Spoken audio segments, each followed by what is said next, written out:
तू आता का बघत बसली? जा बाई, जा ना आता इथून निघून. नाही तर काय ना, सगळा राग तू माझ्यावर काढशील आणि मला परत ढकलून देशील. तू जा जा जा. आई एक मिनिट, आपलं आधी यामध्ये राहा एक मिनिट. तिच्या नादी लागण्यात काय अर्थ आहे का? पण बाबा नाही ना, हे तुलाही माहिती आहे, मलाही माहिती आहे. तू जा बाळ, जा, तू तुझी कामं कर. तिच्याकडे बघायला मी आहे इथे. तरी कशाला ट्राय करते कोणास ठाऊक. बघितलं बघितलं? हा, जाता जाता पण कशी तोऱ्यात गेली, टोमणा मारून गेली. टोमणा मारायची गरज होती का? ए बाई, अगं तूच जायला सांगितलंस ना तिला. सासूचा आदर नाही, काही नाही, काही शिकवलंच नाहीये हिला राजवाड्यांनी. ती बोलत असते काय रे काहीतरी. परमेश्वरा, आता तूच वाचव रे बाबा या कटकटीपासून.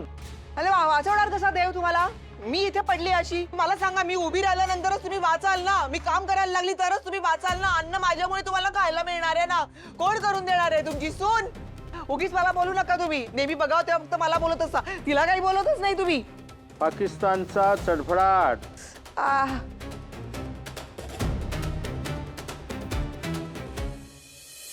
हे घे, हे घेऊन जाशील. बरं, ह्याच्यामध्ये ना एक छोटंसं मलम आहे. माझ्या एका कलिगशी बोलले होते तर तिने आणलं होतं आईच्या पायाला लावायला. आणि फळं घेतली आहेत थोडी, थोडासा खाऊ आहे. ताई, तुला हे सगळं आणायची काय गरज होती? मी आणलं असतं ना हे. आज येताना राजवाडीने मला ड्रॉप केलं, त्यामुळे गाडी होती आई ती, मग मी घेऊन ठेवल्या गोष्टी बरोबर आणि घेऊन आले इथे ऑफिसमध्ये. बरं ऐक ना, मी घरी येत नाही आज रात्री. आई कदाचित थोडी चिडलेली असू शकेल. हो हो, मला कळतंय. बघ, ऑलरेडी तू आला नाही, फार मदत झाली आहे का आम्हाला. अरे वेडा आहेस का? मदत कसली? माझं कामच आहे ते. बरं, फक्त रोहन, आय नो अनरिझनेबल वागते कधीतरी, पण थोडं तुम्ही समजून घ्या. नाही आता तिच्या मनासारख्या झाल्या गोष्टी की तिची चिडचिड होते, माहितीये ना. ताई, हे बघ, आम्ही पण समजून घेतोच ग, पण प्रत्येक गोष्ट आईच्या मनासारखी नाही होणार आहे ना, हे तिने पण समजून घ्यायला पाहिजे. हे बघ, आता ते अशा वयात आहेत ना जिकडे त्यांना मोल्ड करणं आपल्याला शक्य नाहीये. त्यामुळे आपल्यालाच थोडंसं त्यांच्या कलाने घ्यायला लागणार आहे आणि घरामध्ये शांतता कशी राहील याचा विचार करायचा. आणि तुझी जबाबदारी मोठी आहे बरं का यात.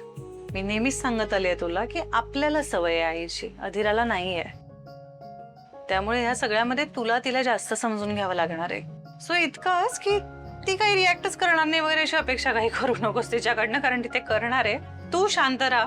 आणि अधिरा पण बघ, ती बिचारी बाहेरून आली आपल्याकडे तरी सुद्धा ती शिकते या गोष्टी. सो तिच्यावरही चिडचिड नाही करायची आहे. बरं बरं, मला सगळं कळलंय, ठीक आहे. पण आता तू एक काम करणार आहेस. तू मला प्रॉमिस कर. ओके, कसलं? हे बघ, तू आणि समर सर दोघी असं एखादं नाटक किंवा सिनेमा बघायला जा ना. बेसिकली एकमेकांसोबत टाइम स्पेंड करा.